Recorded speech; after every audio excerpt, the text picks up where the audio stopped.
Okay, listen, I need to meet the sick son of a bitch who runs the Disney parks because you have a criminal sense of humor and we need to talk. I went to Disneyland last week, okay, and I had a blast, but I started to notice some weird patterns, starting with the ride Mr. Toad's Wild Ride. In case you've never been on this ride, let me paint a little picture, okay? It starts with you getting into a two-seater little car, and as you're going through the ride, you start to realize it's from the point of view of Mr. Toad. And as the car goes through the town, you're surrounded by bars and like the clinking of the drinks, so you just know that you've been popping bottles and the top's a model. Your car starts leaving the bars, and you realize that wasn't enough. You're feeling a little froggy, but instead of leaping, you start drunk driving.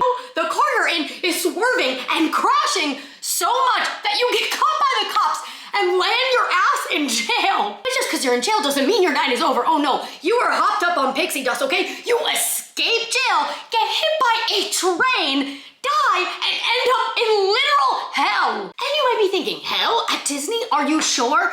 Trust me, I know hell when I see it, okay? Because it's hot and I'm surrounded by Disney adults. First I'm like, okay, that was weird, but that was just like one strange thing.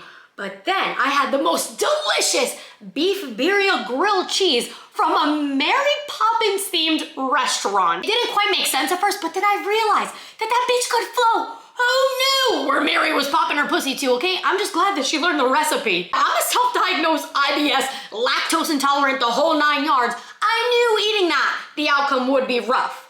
But it wasn't until I was faced with bargaining with Disneyland toilet paper I realized I was in deep shit. You're telling me that you create the most diabolically delicious food and then expect people to wipe their ass with half a ply of sandpaper? Disney, please, let me let the magic out. I can't sit here just speckling my butthole. Honestly, not even, because the paper was so thin. I was just like a child begging for the parents not to break apart and stay together for me, please. After all the magic and eating and shitting, it was time to go home.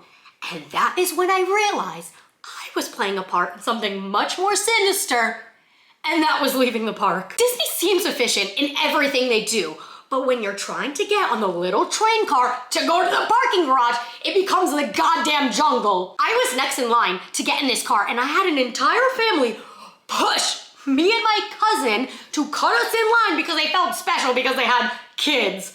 Don't know why, they did have kids. I don't know what like, baby, this is the wild. I don't give a fuck. If you have kids, I will swing your ass to the back of the fucking line, leaving you picking at each other's sleeves and scratching your asses, all with a smile on my face and some Disney ears, bitch. That's when it hit me. Everything wrong in the world and at Disney is for a sick man's entertainment. But luckily for me, I'm not like the kids at this park. No, I am vaccinated, and without a gummy smile, I see right through you. Well played, you funny twisted bitch.